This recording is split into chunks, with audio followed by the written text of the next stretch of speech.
Hello students. सो आज हम start करने वाले हैं metals and non metals. Metals and non metals. Okay, so students, class 9th में हमने एलिमेंट्स, कंपाउंड्स और मिक्सचर्स के बारे में जो है वो स्टडी किया है। अगर आपको याद होगा कि जो मैटर है, मैटर को क्लासिफाई किया जाता है into elements, compounds and mixtures. Elements, compounds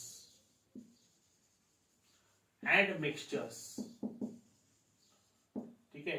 ये तीन पार्ट्स में उनको क्लासिफाई किया जाता है on the basis of their chemical properties. ये क्लासिफिकेशन हो गया on the basis of chemical properties, ठीक है। फिजिकल प्रॉपर्टीज के बेसिस पे तो सॉलिड, लिक्विड, गैस ऐसे हम क्लासिफाई करते हैं, लेकिन केमिकल प्रॉपर्टीज के बेसिस पे एलिमेंट्स, कंपाउंड्स एंड मिक्सचर्स में उसको हम क्लासिफाई करते हैं। ओके, अब एलिमेंट्स की अगर हम बात करें तो एलिमेंट्स को फर्दर क्लासिफाई किया जाता है into metals, non metals, metals, non metals, metalloids, और एक रहते हैं इनर्ट गैसेस, ठीक है। ओके, तो हमें इस चैप्टर में जो है मेनली ये दो एलिमेंट्स के जो टाइप्स है, मेटल्स है, नॉन मेटल्स, उसके बारे में स्टडी करना है। ओके, उससे रिलेटेड जितने भी कॉन्सेप्ट्स है उसके physical properties, definitions, chemical properties, uses, differences, ठीक है, और उससे रिलेटेड जो एप्लीकेशंस है, how the bonds are formed, how the compounds are formed, how they are extracted, वो सब चीजें हमें पढ़ना है इस चैप्टर में, metals and non metals. Okay, so start करते हैं।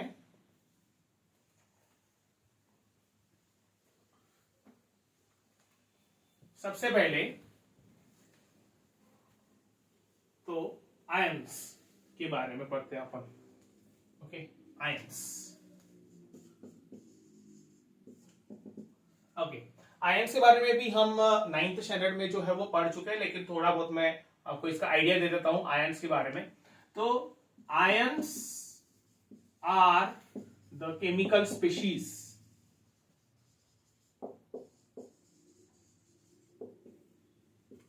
that consist of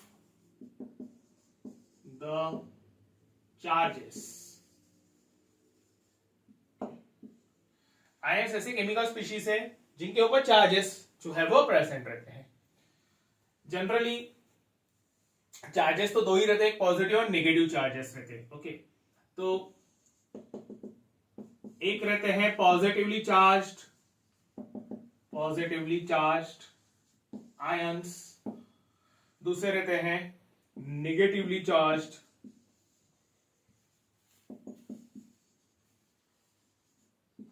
ions. Okay, positively charge ions की बात करें तो जैसे हो गया Na positive, K positive, Ca2 positive, sodium ion, potassium ion, calcium ion. Negatively charge ions की बात करें तो Cl negative, O2 negative, N3 negative.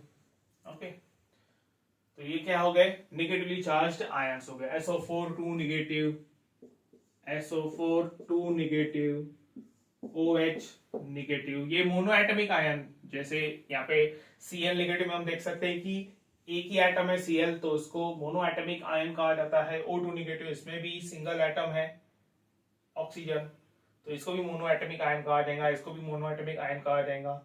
इसको पॉली एटमिक आयन कहा जाता है क्योंकि इसमें एक से ज्यादा एटम्स प्रेजेंट है। यहाँ पे भी दो एटम्स है, एक ऑक्सीजन, हाइड्रोजन, तो इसको भी पॉली एटमिक आयन जो है वो कहा जाता है। पॉजिटिव आयंस में भी ऐसे रहते हैं, जैसे हम अमोनियम आयन की बात कर रहे हैं NH4, तो उसमें भी 5 एटम्स है टोटल और उसके ऊपर पॉजिटिव चार्ज है, तो वो भी एक पॉजिटिवली चार्ज्ड पॉलीएटमिक आयन हो गया। ओके, और ये आयंस जो है ये फॉर्म कैसे होते हैं, ड्यू टू द लॉस और गेन ऑफ इलेक्ट्रॉन्स। इलेक्ट्रॉन्स के लॉस और गेन की वजह से, जैसे सोडियम है तो वो एक इलेक्ट्रॉन लूज करता है तो उसके ऊपर Na पॉजिटिव चार्ज आएगा। क्लोरीन है तो वो इलेक्ट्रॉन गेन करता है तो उसके ऊपर नेगेटिव चार्ज आएगा। ओके, तो जब कोई एटम इलेक्ट्रॉन लूज करता है तो उसके ऊपर पॉजिटिव चार्ज आता है और इलेक्ट्रॉन गेन अगर करता है तो उसके ऊपर नेगेटिव चार्ज आता है। ओके, तो ये सब चीजें जो है हमने 9th में वहां पे पढ़ी है। ओके, तो सबसे पहले we'll study about the metals. What are metals? Metals का मतलब क्या होता है? Metals.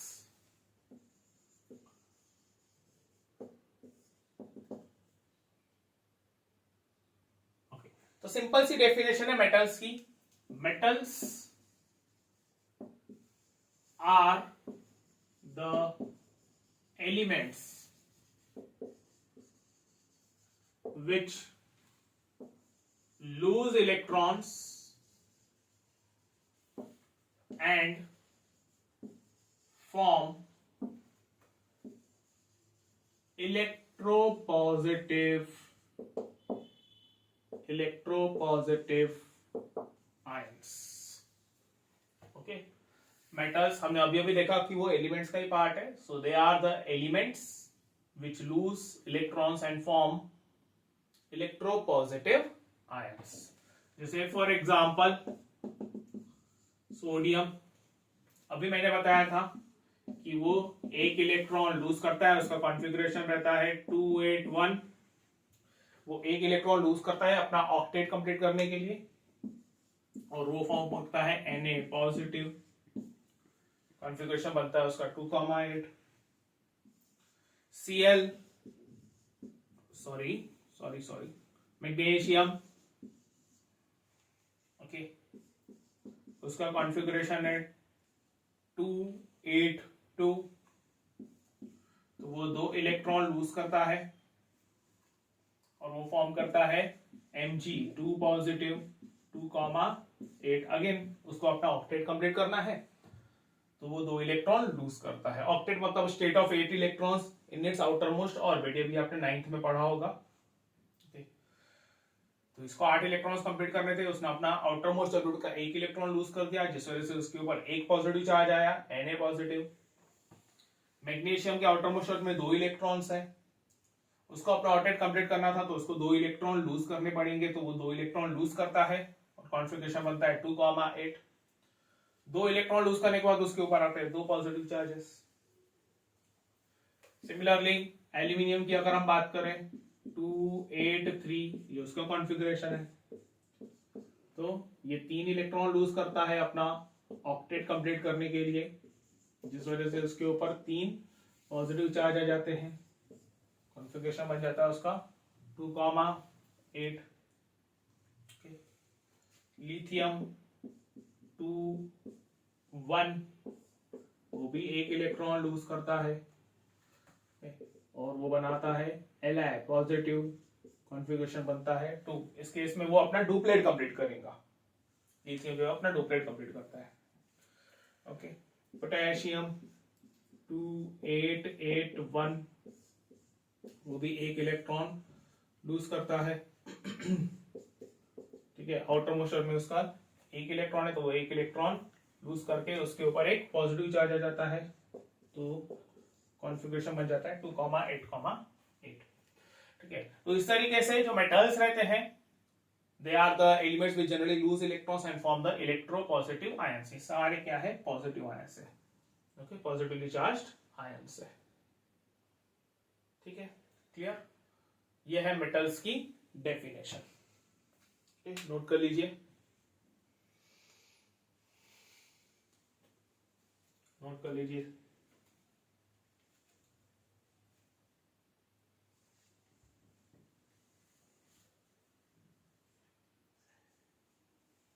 चलो ठीक है,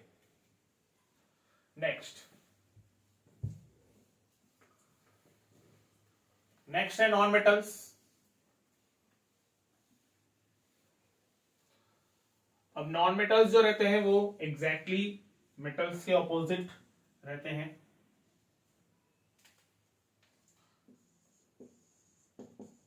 नॉन मेटल्स, जैसे मेटल्स जो है वो इलेक्ट्रॉन्स लूज करके पॉजिटिव आयंस फॉर्म करते हैं, नॉन मेटल्स जो है वो इलेक्ट्रॉन्स गेन करके नेगेटिव आयंस फॉर्म करते हैं। तो इनकी डेफिनेशन बढ़ती है, non metals are the elements which gain electrons to form electronegative ions. ठीक है, non metals are the elements which gain electrons to form electronegative ions. For example, chlorine configuration है उसका 287, 7 इलेक्ट्रॉन है आउटर मोस्ट ऑर्बिट में, उसको अपना octet complete करना है, तो वो क्या करता है, एक इलेक्ट्रॉन गेन करता है, ओके, और वो कन्वर्ट हो जाता है Cl नेगेटिव में, कॉन्फ़िगरेशन होता है उसका 288। सिमिलरली ऑक्सीजन कॉन्फ़िगरेशन है 2,6, वो 2 इलेक्ट्रॉन गेन करेगा और वो कन्वर्ट हो जाता है O2 नेगेटिव 2,8। ओके, नाइट्रोजन 2,5, ये 3 इलेक्ट्रॉन गेन करता है और वो कन्वर्ट हो जाता है N3 नेगेटिव 2,8, उसका कॉन्फ़िगरेशन हो जाएगा। फास्फोरस 285, ये भी 3 इलेक्ट्रॉन गेन करता है, ओके, और वो कन्वर्ट हो जाएगा P3 नेगेटिव 2,8,8। सल्फर 286, ये भी 2 इलेक्ट्रॉन गेन करेगा और वो कन्वर्ट हो जाता है S2 नेगेटिव 2,8,8। ओके, सो ये सारे जो है वो नॉन मेटल्स है। Okay, so the gain electron, the non metals are the elements which gain electrons to form electronegative ions. ठीक है, क्लियर? नोट कर लीजिए, ये है डेफिनेशन नॉन मेटल्स की।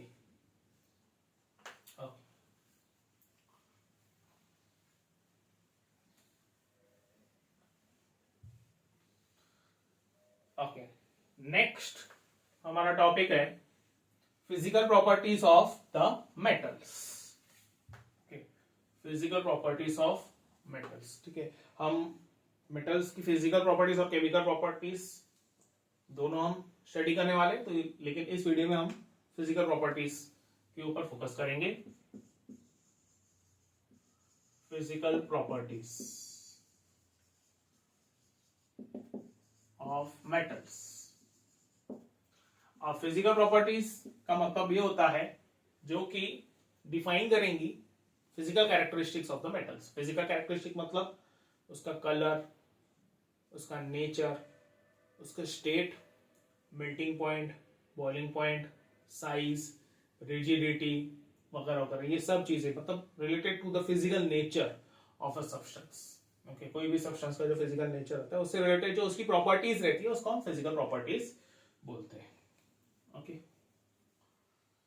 चलो, सो सबसे पहली प्रॉपर्टी है मलिएबिलिटी। मलिएबिलिटी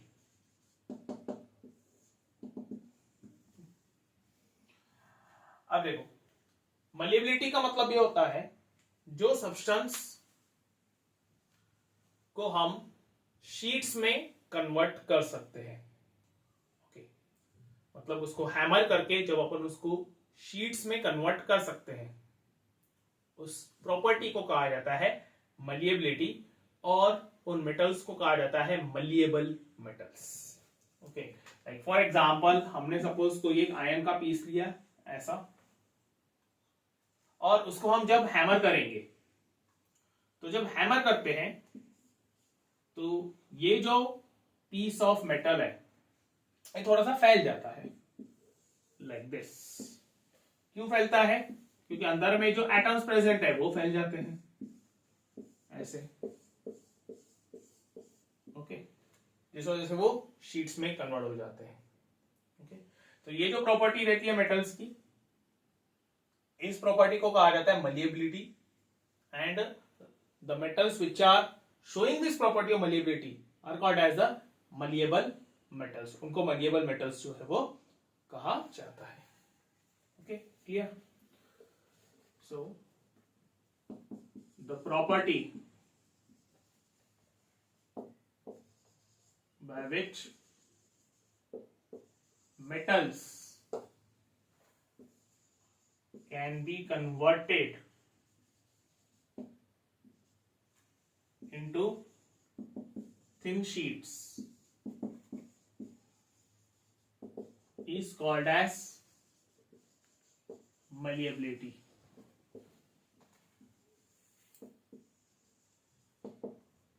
And the metals are called as malleable metals. Malleable metals. Okay, clear? Now, अब यहां पे ये जो प्रॉपर्टी है मेटल्स की, मलिएबिलिटी की, उसके बहुत सारे एप्लीकेशंस भी है। जैसे हम अगर बात करें aluminium metal, aluminium metal is malleable. ठीक है, वो एक मलिएबल मेटल है और it can be converted, it can be converted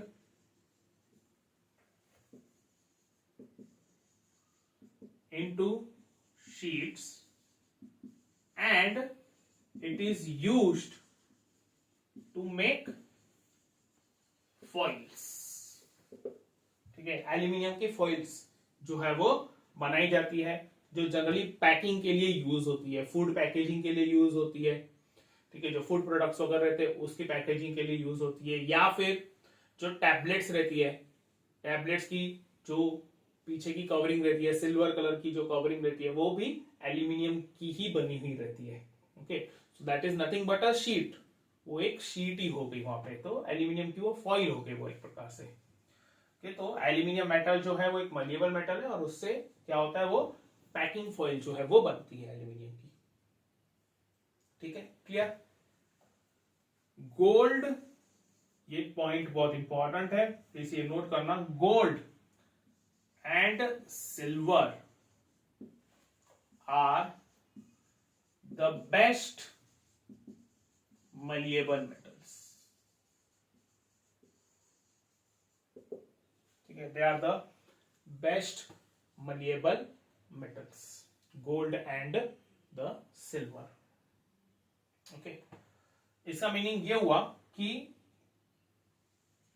gold और सिल्वर ऐसे मेटल्स हैं जिसको हम बहुत ही थिन शेप दे सकते हैं विदाउट एनी ब्रेकेज, बिना उसको तोड़े। जनरली हर एक मेटल की एक लिमिट रहती है उसको थिन बनाने की, या फिर उसको थिकनेस कम करने की, यानी कि उसको मलिएबल करने की, मतलब उसको शीट्स में कन्वर्ट करने की। तो उसमें से सबसे बेस्ट मलिएबल मेटल्स जो है ना, वो गोल्ड और सिल्वर ही है। ओके, जिसको हम बहुत ज्यादा थिन फॉइल में कन्वर्ट कर सकते हैं। अगर आपको 9th स्टैंडर्ड का एक एक्सपेरिमेंट है, रदरफोर्ड्स अल्फा स्कैटरिंग एक्सपेरिमेंट, वो अगर आपको याद होगा तो उसमें सर अर्नेस्ट रदरफोर्ड ने जो फॉइल लिया था वो गोल्ड की ही फॉइल लिया था, जिसकी थिकनेस अराउंड 100 नैनोमीटर थी। ओके, तो वो जो गोल्ड है, क्योंकि बहुत ही ज्यादा मलिएबल है, बहुत ज्यादा थिन साइज में उसको हम कन्वर्ट कर सकते हैं, इसीलिए गोल्ड फॉइल वहां पे यूज की गई थी। अर्नेस्ट रदरफोर्ड ने गोल्ड फॉइल वहां पे यूज किए थे। Okay, clear? So this was the first property. Next, second property है ductility. Ductility का मतलब ये होता है कि the metals can be converted or it can be drawn into wires, thin wires. Okay. Second physical property है ductility.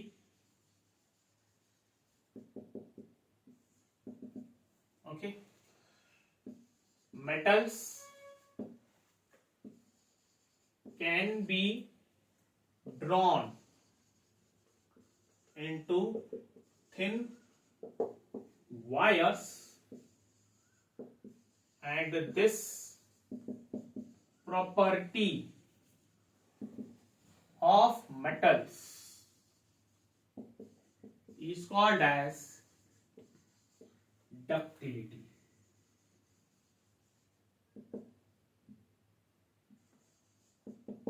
Is called as ductility.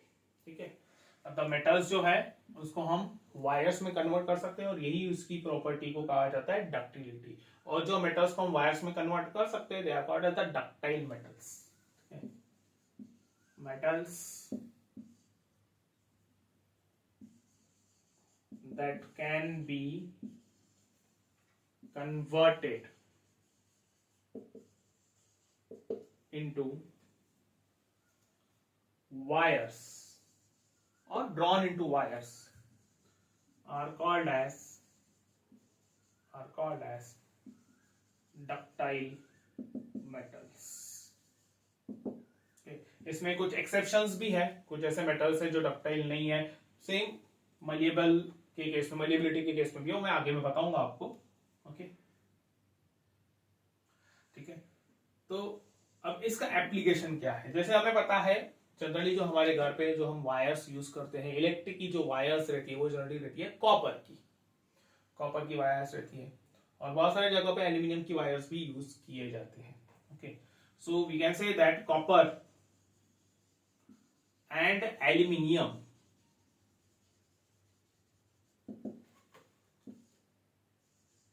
Are drawn into thin wires and are used in electrical components. Okay. और electrical work भी बोल सकते हो आप, electrical work.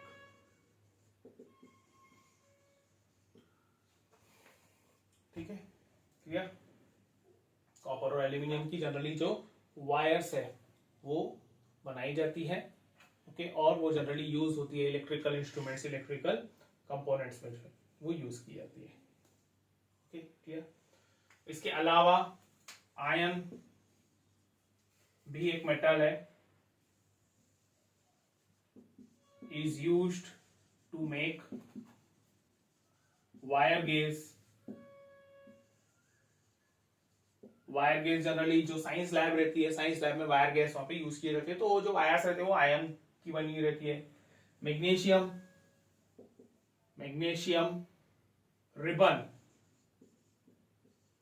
Is used in science experiments.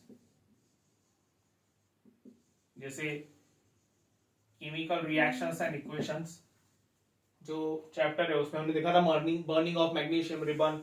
तो वो magnesium की रिबन रहती है वहां पर. Okay, tungsten metal is used in bulb as a filament of bulb.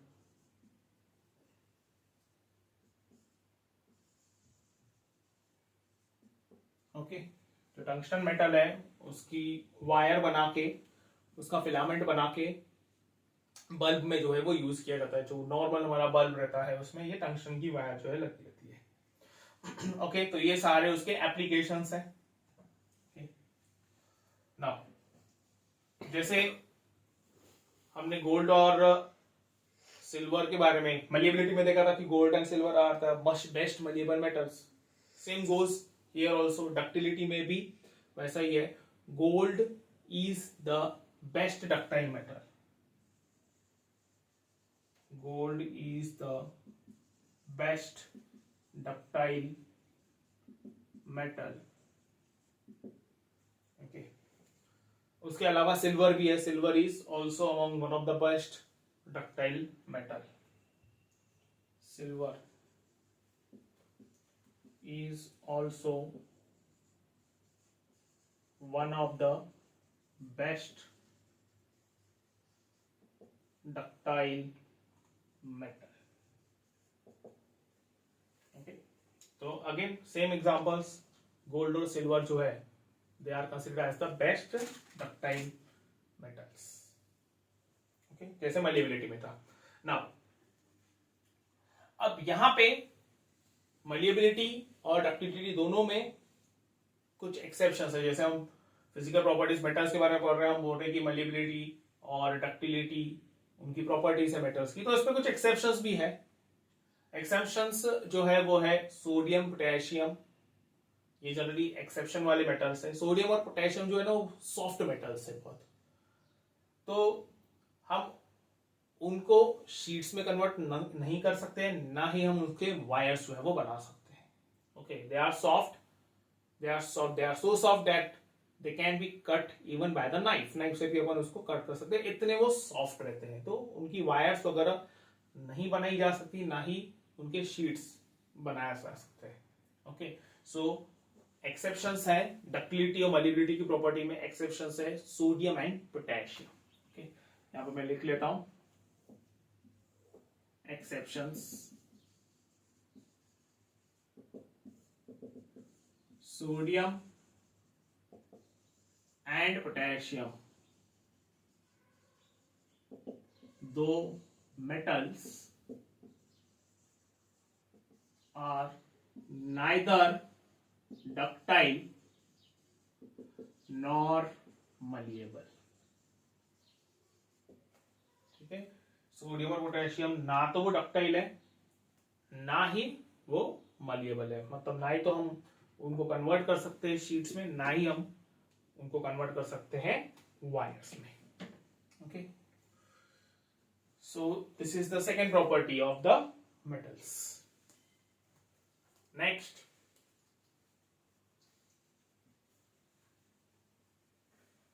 Third property है metals are good conductors of heat. Okay, they are good conductors of heat.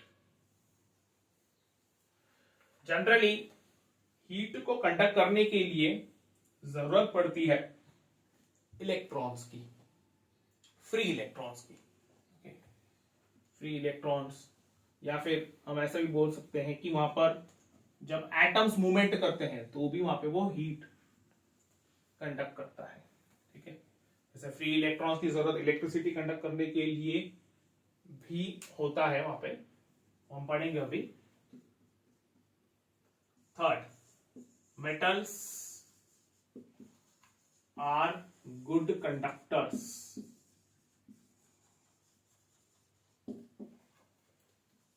Of heat. Okay, so metals can conduct heat due to the motion of atoms and electrons.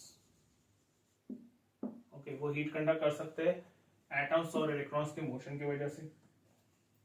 होता यह है कि जब हम किसी भी metal को हीट करते हैं, सपोज ये उसके एटम्स है और ये वहां पे इलेक्ट्रॉन्स प्रेजेंट है, तो जब हम हीट करते हैं उनको, ट्रायंगल मतलब हीट, डेल्टा बोलते हैं इसको, तो यहाँ पे जो एटम्स है वो मूवमेंट करते हैं, मोशन करते हैं वहां पर. और मोशन जब वो करते हैं, रैंडम मोशन जनरली करते हैं वो, तो वो एक दूसरे से टकराते हैं, कोलाइड होते हैं.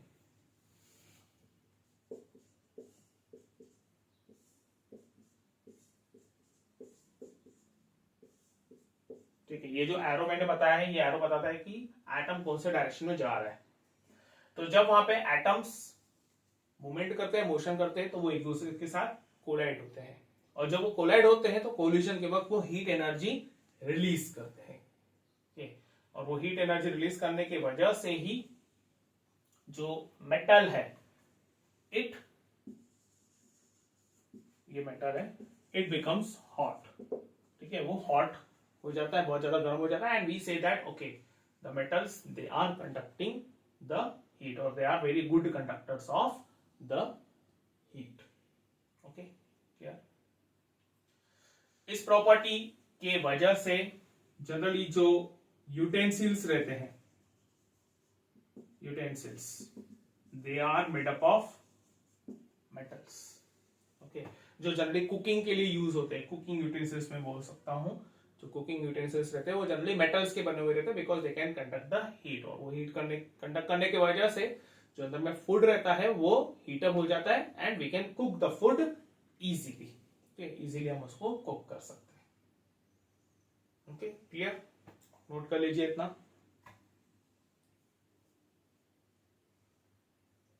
ठीक है, ओके। इसमें भी देखा जाए तो जो सिल्वर है, सिल्वर मेटल, ओके, नोट कर लीजिएगा, silver that is Ag is the best conductor of heat. Okay, is the best conductor of heat. Okay, उसके अलावा copper and aluminium are also good conductors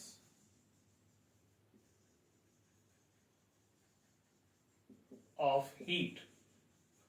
ठीक है, they are also good conductors of heat, and that's why they are used for making utensils also. Okay, utensils वक्त बनाने के लिए काम में आता है। ठीक है, clear.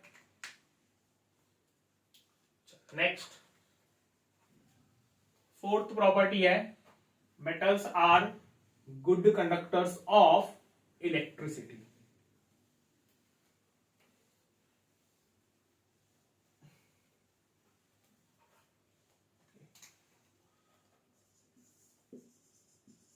Metals are good conductors of electricity. ठीक है, ओके। तो मेटल्स जो है वो इलेक्ट्रिसिटी कंडक्ट कर सकते हैं, क्यों? क्योंकि उनके पास फ्री इलेक्ट्रॉन्स जो है वो रहते हैं। Metals are good conductors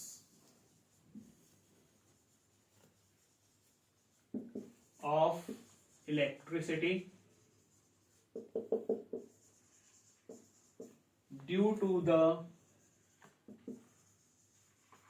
presence of free electrons. Free electrons. ठीक है, ओके। इसमें भी Ag is the best conductor of electricity, whereas copper is the next best conductor.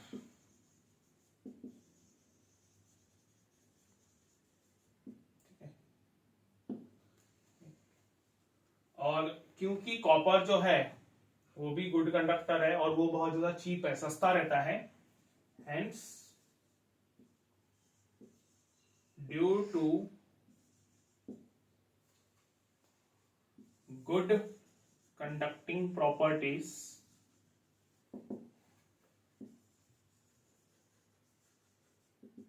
And ease of availability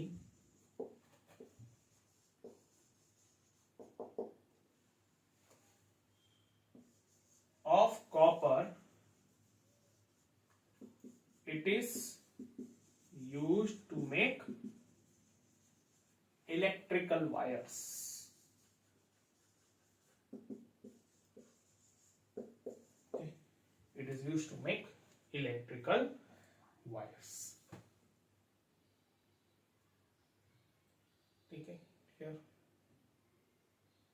note कर लीजिए इतना. ओके, फिर मैं समझाता हूं फ्री इलेक्ट्रॉन्स का मीनिंग क्या होता है. तो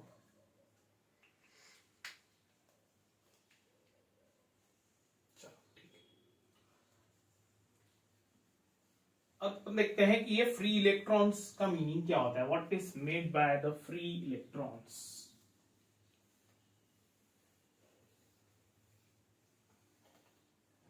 अब देखिए, सपोज कोई एक एटम है, हमें पता है उसमें न्यूक्लियस रहेगा, पॉजिटिव चार्ज, और वहां पे ऑर्बिट्स में इलेक्ट्रॉन्स प्रेजेंट रहेंगे. तो क्या होता है, अगर सपोज हमने एटम को, मतलब उस एलिमेंट को एनर्जी दिया,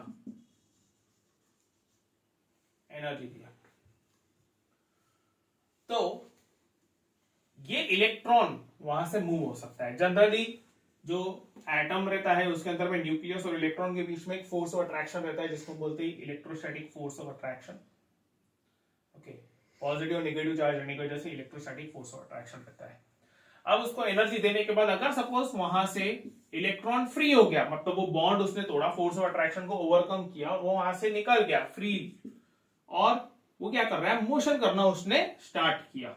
ओके, उसने मूवमेंट करना स्टार्ट कर दिया, वहां से फ्री होके निकल के उसने वहां पे मूवमेंट करना स्टार्ट कर दिया. तो हम इसको बोलते हैं free electron. Free electron. Okay, अगर हम एक मेटल की बात करें तो एक मेटल में वहां पे करोड़ों एटम्स रहते हैं, लाइक दिस.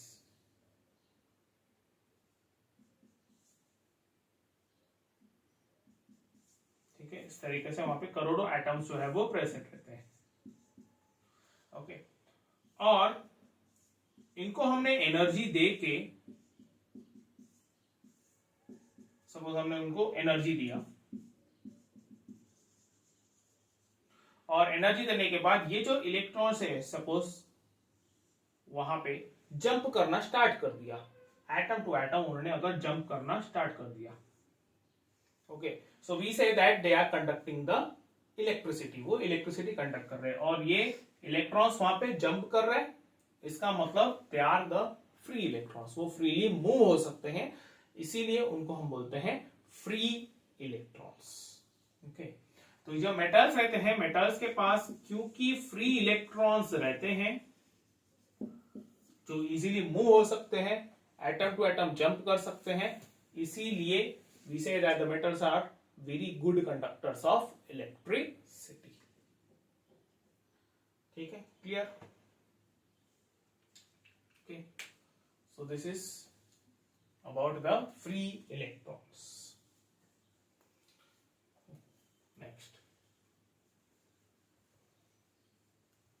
next property है metals are lustrous. metals are lustrous, that is they shine when light falls on them. Okay. Fifth property है metals are lustrous, that is they shine. Okay. Suppose हमने अगर gold या silver की बात की, तो हमें पता है कि जब ये गोल्ड और सिल्वर नए रहते हैं, न्यू रहते हैं, ब्रांड न्यू जब रहते हैं, ब्रांड न्यू, सो वो क्या करते हैं, वहां पे शाइन करते हैं, बहुत ज्यादा चमकते हैं, ग्लो करते हैं बहुत ज्यादा वो.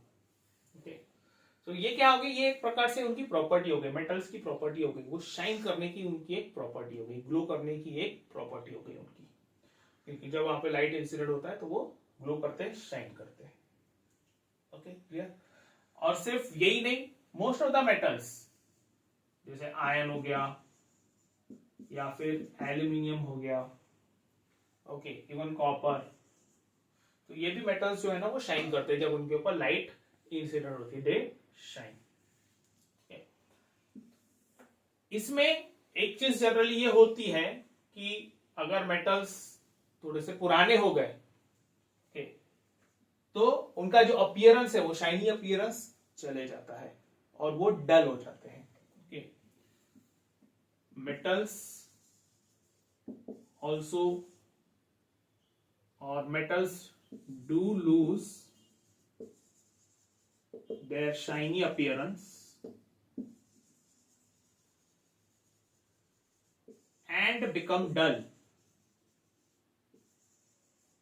ठीक है, वो डल हो जाते हैं। क्यों? रीजन है उसके पीछे। रीजन ये है कि जो मेटल्स है ना वो रिएक्टिव रहते हैं और वो क्या करते हैं, एटमॉस्फेरिक ऑक्सीजन या कार्बन डाइऑक्साइड के साथ रिएक्ट कर लेते हैं, जिस वजह से वहां पे फॉर्म हो जाते हैं ऑक्साइड की लेयर या फिर कार्बोनेट की layer. This is due to the reaction of metals with oxygen or carbon dioxide in the air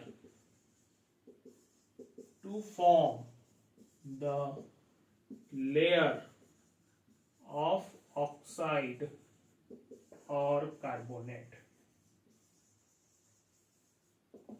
ठीक है, ऑक्साइड की या फिर जो कार्बोनेट की लेयर है उनके ऊपर फॉर्म हो जाती है, जिस वजह से उनका जो अपीयरेंस है वो पूरा डल हो जाता है, उतना अच्छा नहीं दिखता। Okay, clear? नाउ अब इसका एप्लीकेशन क्या है? अब क्योंकि मेटल्स जो रहते हैं वो शाइन करते हैं, जैसे न्यू रहते हैं वो बहुत ज्यादा शाइन करते हैं, लस्ट्रस है, that's why they are used to make jewelry,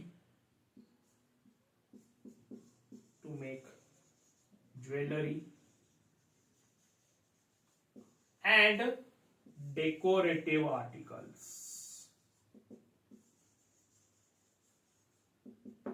okay, clear? Decoration करने के लिए भी बहुत सारे मेटालिक चीजें जो है वो यूज की जाती है। ओके, या फिर ज्वेलरी जो रहती है, जनरली गोल्ड और सिल्वर की ज्वेलरी जो है वो बनाई जाती है because it shines a lot. Clear? So this is the fifth property of the metals, they are lustrous. Okay, next, इसके अंदर में भी कुछ एक्सेप्शंस है लस्ट्रस में। अगेन सेम एक्सेप्शंस रहेंगे, सोडियम और पोटेशियम।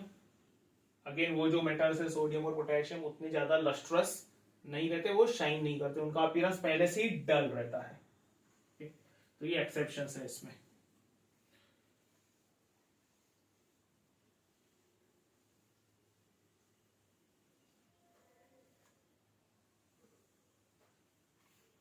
नेक्स्ट, उसके बाद सिक्स्थ प्रॉपर्टी है, metals are hard.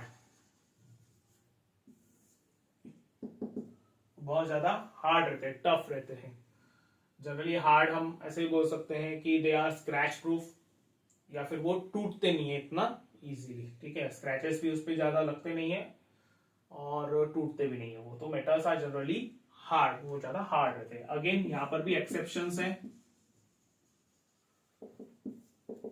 Exceptions are again sodium and potassium, which are soft metals. Soft metals. Okay, और मैंने बताया था they are so soft that they can be cut even by knife. Okay, they can be cut even by knife. ठीक है, clear? Next property है, metals are sonorous. Metals are sonorous. अब इसका क्या मीनिंग हुआ? सोनरस का meaning ये हो गया कि जब हम मेटल्स को हैमर करते हैं so they produce a ringing sound, एक साउंड प्रोड्यूस करते हो। When metals are hammered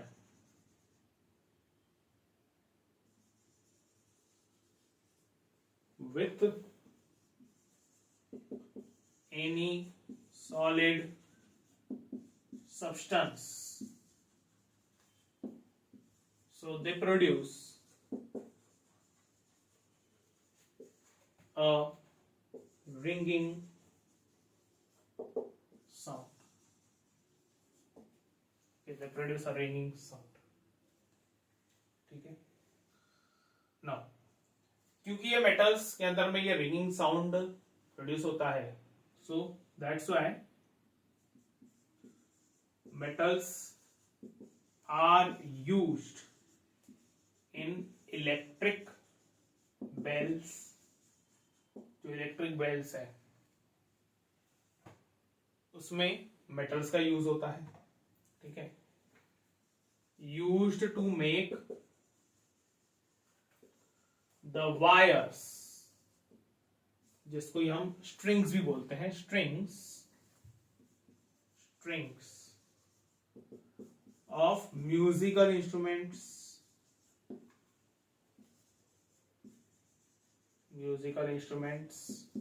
like guitar, sitar etcetera.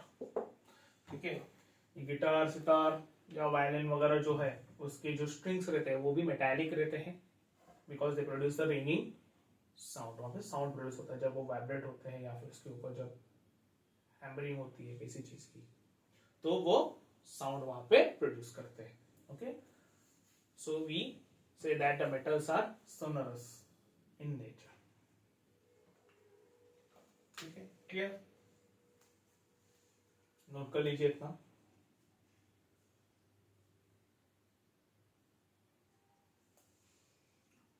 Okay, next.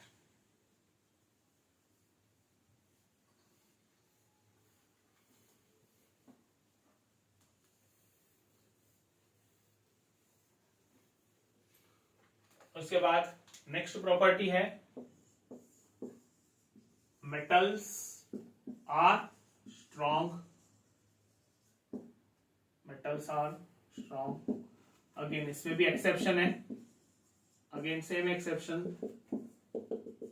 Sodium and potassium. Strong का मतलब ये होता है कि they can bear the load. They can bear the heavy loads without breaking। Okay, जैसे फॉर एग्जांपल क्रेन्स वगैरह रहती है, बहुत बड़ी बड़ी क्रेन्स रहती है, तो क्रेन से लेकर बहुत ज्यादा हेवी लोड जो है वो उठाया जाता है, तो वो क्रेन्स किससे बनी हुई रहती है? मेटेलिक चीज से बनी हुई रहती है, आयरन से बनी हुई रहती है वो। Okay, like cranes are made of iron। ठीक है, तो वो आयरन एक मेटल है, वो बहुत ज्यादा हेवी लोड वहां पे बेयर कर सकता है। Okay, because it is a very strong metal, वो एक बहुत ज्यादा स्ट्रॉन्ग मेटल है। ठीक है, clear? Next, metals are generally solid in state। ठीक है, लेकिन इसमें एक एक्सेप्शन है, मर्क्यूरी।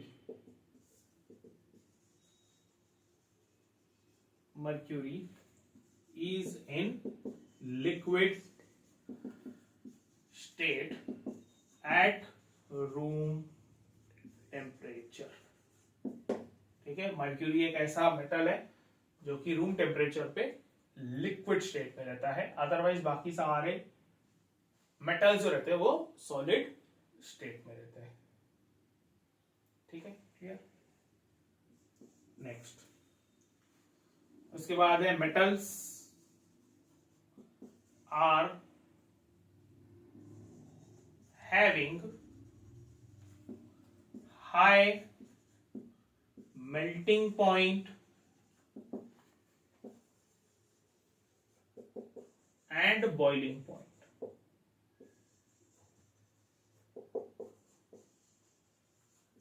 ठीक है, मेल्टिंग पॉइंट और बॉइलिंग पॉइंट उनका हाई रहता है. ओके, लेकिन इसमें भी एक्सेप्शन है. एक्सेप्शंस अगेन वैसे ही है, सोडियम, पोटेशियम, गैलियम, सीजियम. ठीक है, ये कुछ ऐसे मेटल्स है जो कि रूम टेम्परेचर पे ही जनरली मेल्ट हो जाते हैं. जनरली गैलियम और सीजियम का जो रहता है मेल्टिंग पॉइंट वो 30 degree Celsius and 28 degree Celsius रहता है. ये 30 डिग्री सेल्सियस इसका मेल्टिंग पॉइंट, ये 28 डिग्री सेल्सियस उसका मेल्टिंग पॉइंट, और इसका भी अराउंड 40 टू 50 डिग्री सेल्सियस के रेंज में रहता है. ओके, तो ये जो मेल्टिंग पॉइंट है उनका सारे मैंने मेल्टिंग पॉइंट्स बता दिए. मेल्टिंग पॉइंट ये बहुत ही लो मेल्टिंग पॉइंट हो गया, लेस मेल्टिंग पॉइंट हो गया, जो कि रूम टेम्परेचर से बहुत ज्यादा क्लोज है. जनरली जो रूम टेम्परेचर हम कंसीडर करते हैं वो रहता है 25 डिग्री सेल्सियस, और हमारे बॉडी का टेम्परेचर रहता है 37 डिग्री सेल्सियस, जो कि एक नॉर्मल टेम्परेचर ही है. तो जनरली ये जो मेल्टिंग पॉइंट्स है we call it as a low melting point. Okay, हालांकि मेटल्स का मेल्टिंग पॉइंट हाई रहता है, but these are the exceptions, इनका मेल्टिंग पॉइंट बहुत ज्यादा कम रहता है. ठीक है, क्लियर.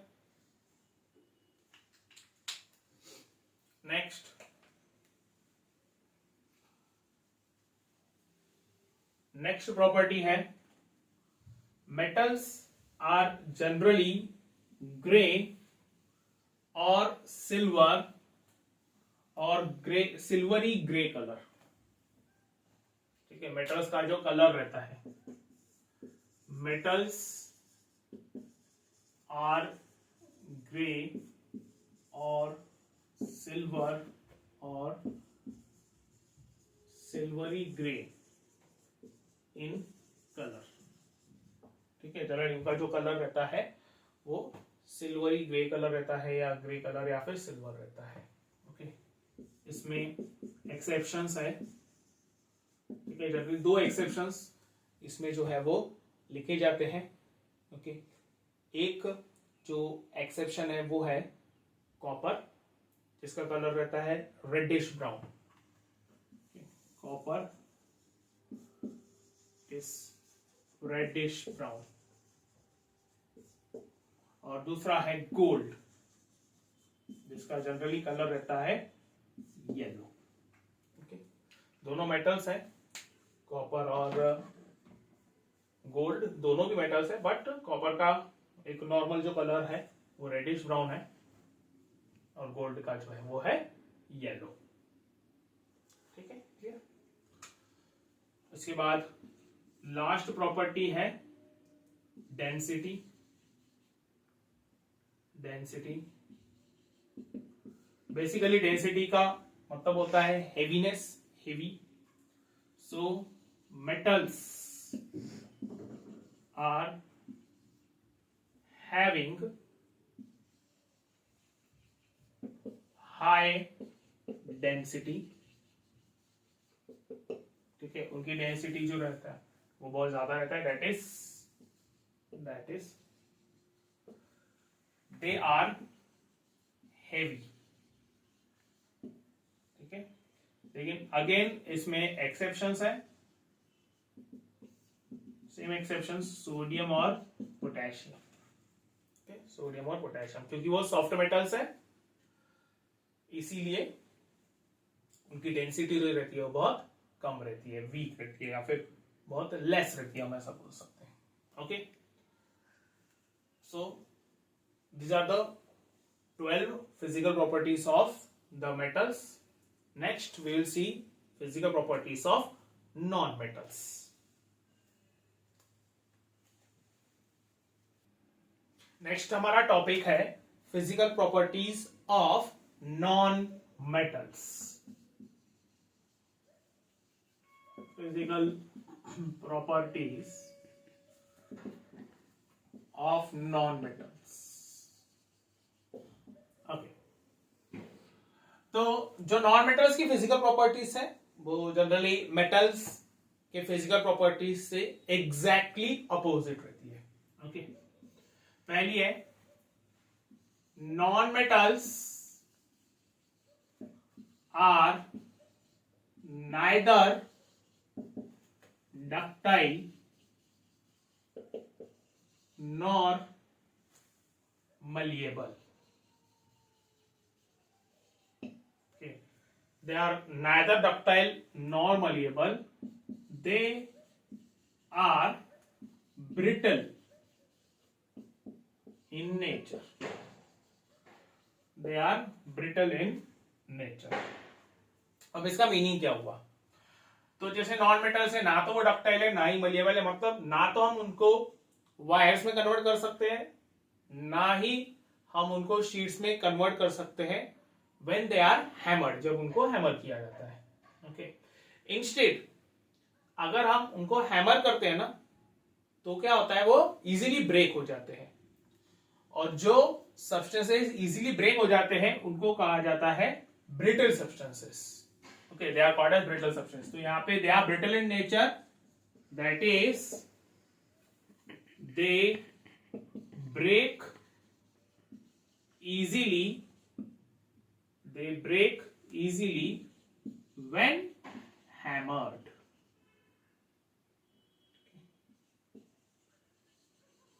ठीक है, they break easily when hammered।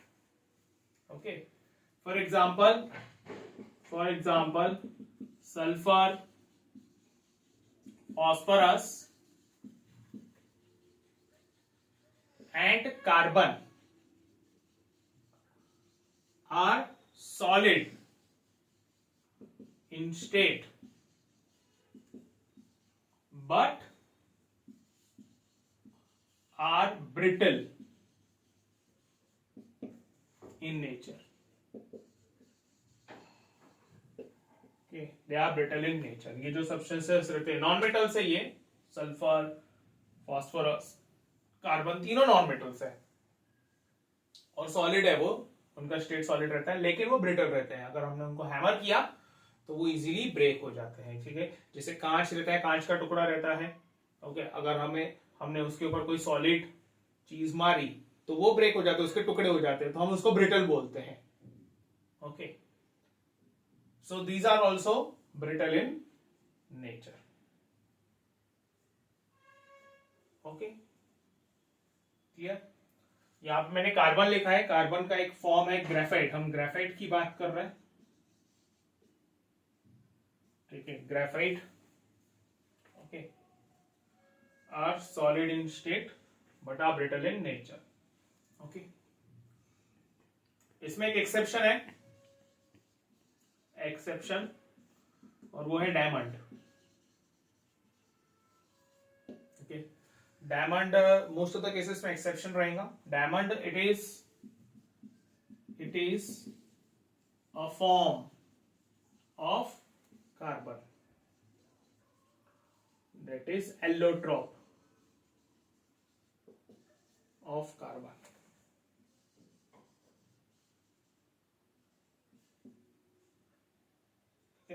मतलब हम ये बोल सकते हैं कि यहां पर ये जो चीज है ना वो ब्रिटल नहीं है। ठीक है, मलिएबल डक्टाइल तो वो है ही नहीं, लेकिन वो ब्रिटल भी नहीं है, मैं ये बोलूंगा। ठीक है, diamond it is a form of carbon, that is allotrope of carbon, and it is neither brittle nor malleable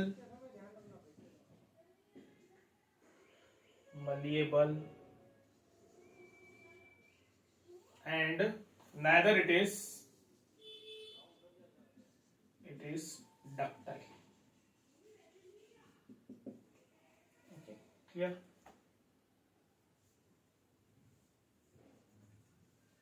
ठीक है, so this is the first property of the non-metals। okay. Next, second property है non-metals are poor conductors of heat and electricity. Okay. They are poor conductors of heat and electricity.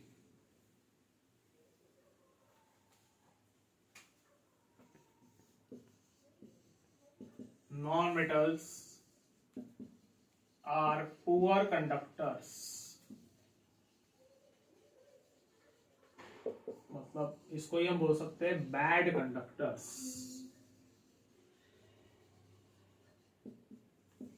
Of heat and electricity. ठीक है, heat and electricity. ठीक है, this is because they do not have free electrons.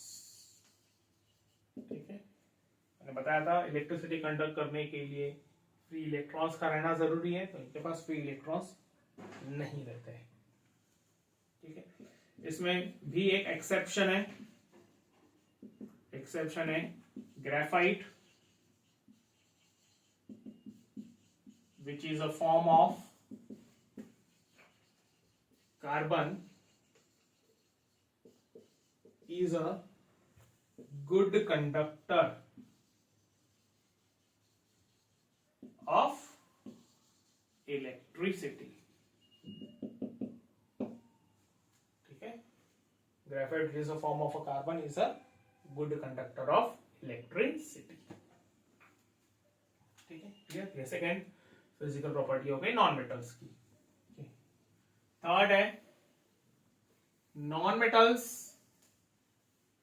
Are not lustrous. ठीक है, they are not lustrous. Non metals are not lustrous. That is they do not shine. Okay, they do not shine. इसमें एक exception है iodine. Iodine is lustrous.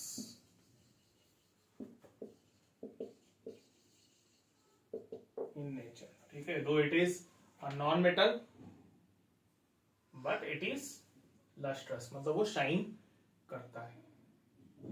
ठीक है, clear. Next, non metals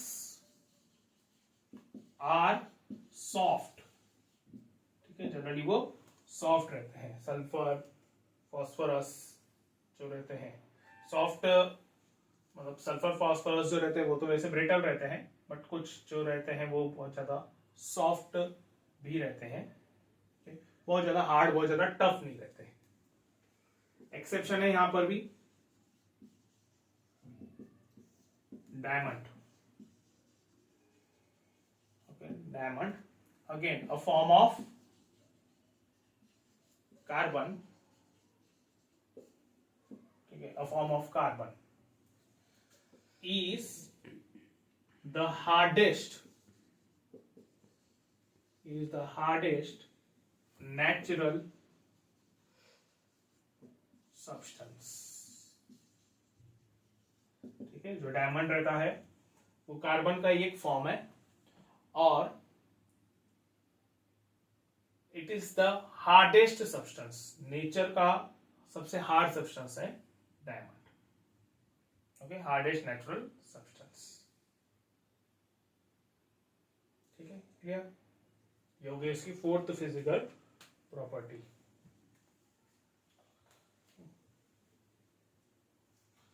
next, fifth है they are not strong. Again एक exception है उसमें, same exception, that is diamond. Fifth property, non-metals are not strong. Okay, they break easily. they break easily. Okay.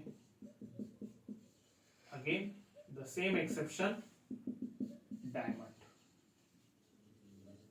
Okay. Same exception है इसमें diamond, which is a form of a carbon. ठीक है, clear? Next,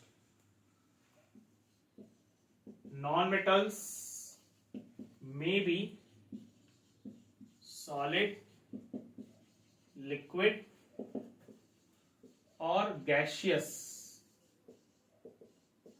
in state. ठीक है, उसके कोई भी state रह सकती है, सॉलिड, लिक्विड या फिर गैशियस. मेटल्स के केस में हमने देखा था कि ज्यादातर जो मेटल्स रहते हैं वो सॉलिड रहते हैं एक्सेप्ट फॉर मर्क्यूरी. लेकिन नॉन मेटल्स के केस में वो सॉलिड भी रह सकते हैं, लिक्विड भी रह सकते हैं, गैसेस भी रह सकते हैं. एग्जांपल्स, अगर मैं सॉलिड नॉन मेटल्स की बात करूं, सॉलिड नॉन मेटल्स, तो ये हो गया सल्फर, फॉस्फोरस. सल्फर, फॉस्फोरस, ये जो है वो सॉलिड नॉन मेटल्स है. नेक्स्ट, लिक्विड नॉन मेटल्स की बात करूं मैं तो ब्रोमीन, इसका एग्जांपल है bromine. Okay. Gaseous non metals की अगर अपन बात करें तो इसमें आता है ऑक्सीजन, नाइट्रोजन,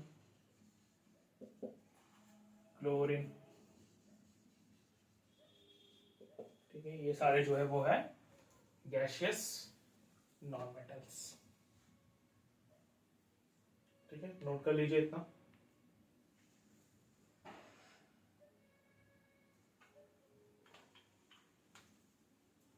ठीक है, क्लियर. नेक्स्ट,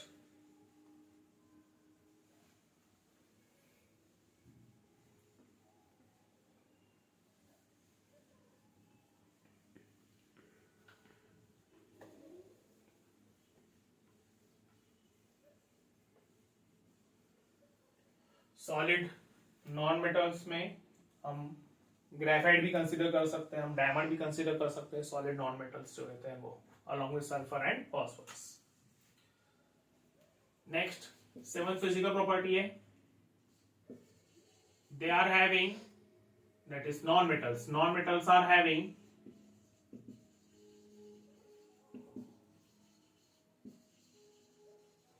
comparatively मतलब मेटल्स के कंपैरिजन में comparatively low melting point and boiling point.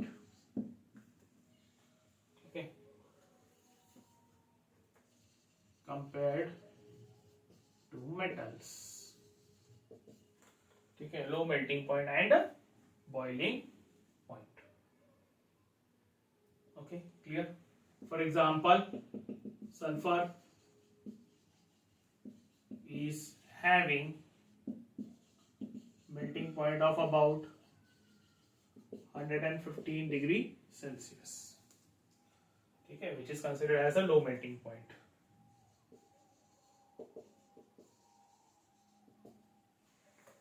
Considered as low melting point compared to melting point of metals. ठीक है, क्लियर. इसमें भी एक्सेप्शन है एक, again the same exception, diamond.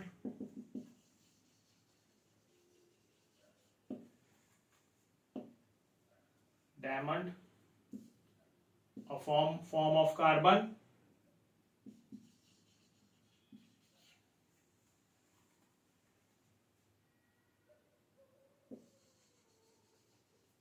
has a melting point of 3550 degree Celsius. ठीक है, diamond जो कि कार्बन का एक फॉर्म है, मतलब कि एक नॉन मेटल ही है वो, which is also the hardest natural substance, उसका मेल्टिंग पॉइंट जो है वो है 3550 डिग्री सेल्सियस, जो बहुत ज्यादा है, बहुत बहुत ज्यादा है। मेटल्स के कंपैरिजन में भी वो ज्यादा ही हो गया। ठीक है, क्लियर। नेक्स्ट,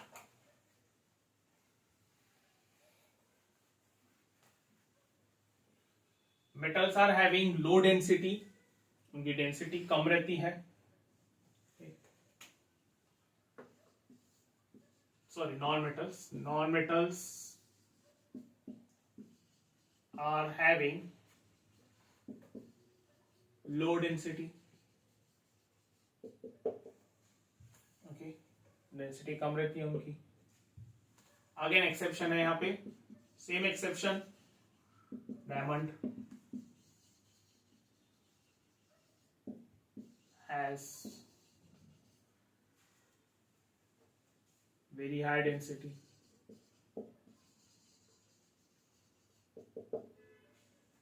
ठीक है।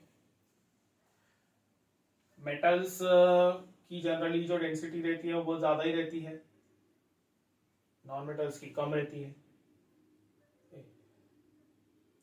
मेटल्स के केस में मैंने बताया था कि उनकी डेंसिटी हाई रहती है, लेकिन उसमें भी कुछ एक्सेप्शंस थे। सोडियम पोटेशियम जो है उनके एक्सेप्शंस थे, वो जिनकी डेंसिटी कम रहती है। यहाँ पे नॉन मेटल्स के केस में उनकी डेंसिटी कम रहती है जनरली, लेकिन एक एक्सेप्शन आ गया वहां पे, diamond, again which is a form of a carbon. ठीक है, क्लियर।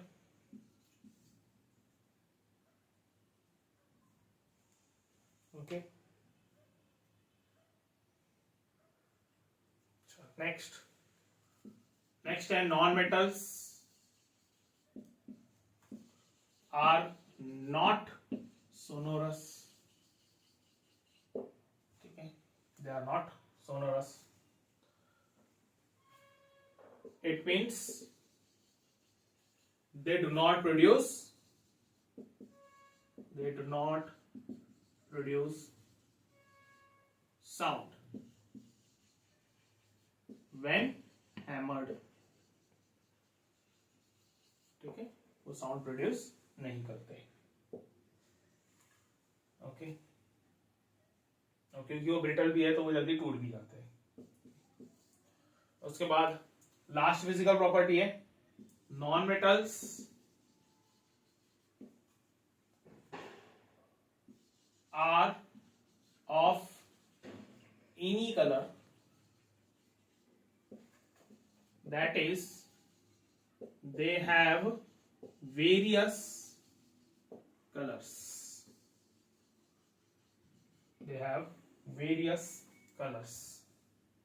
ओके। जैसे हमने मेटल्स के केस में देखा था कि जनरली वो ग्रे कलर के या सिल्वरी व्हाइट कलर के या फिर सिल्वरी ग्रे कलर के या सिल्वर कलर के रहते हैं, एक्सेप्शन थे उसमें गोल्ड और कॉपर। नॉन मेटल्स के केस में उनका कलर कुछ भी हो सकता है, they are of any colour, okay. For example chlorine gas is greenish yellow, ठीक है, क्लोरीन गैस जो रहती है वो ग्रीनिश येलो कलर की रहती है। ग्रेफाइट ब्लैक कलर, ठीक है, ब्लैक ग्रेफाइट जो है विच is a form of a carbon, वो ब्लैक कलर का रहता है, ठीक है, क्लियर। सल्फर येलो कलर, ठीक है, सल्फर का जो कलर रहता है वो येलो रहता है। फास्फोरस, ठीक है, फास्फोरस जो है वो रेड कलर का भी रहता है, व्हाइट कलर का भी रहता है और ब्लैक कलर का भी रहता है, ठीक है। तो इस तरीके से जो नॉन मेटल्स रहते हैं उनके जो कलर्स रहते हैं, दे can be various colours, different colours उनके हो सकते हैं, कोई एक से स्पेसिफिक कलर्स नहीं है, ठीक है। So students, here we complete the topic physical properties of non-metals. See you in the next lecture. Thank you.